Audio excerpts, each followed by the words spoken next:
என்று எண்ணி எண்ணி நீ பார்க்கிறாய். இது யார் பாடும் பாடல் என்று நீ கேட்கிறாய். நான் அவள் பேரை தினம் பாடும் என் பாடல் அவள் தந்த மொழி அல்லவா. என்னை யார் என்று எண்ணி எண்ணி நீ பார்க்கிறாய். இது யார் பாடும் பாடல் என்று நீ கேட்கிறாய். சொல்ல தாழம்பூ மலை, தாழம்பூ காளி ஒரு ஆகச்சிறந்த ஒரு தெய்வீக குணம் உள்ள ஒரு மலை.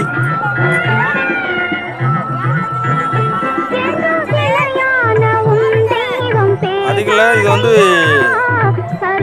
திருக்கோயிலூர் மாவட்டத்தில் தான் இருக்குது. நீங்கள் வந்து கொல்லிமலை, கொடைக்கானல்,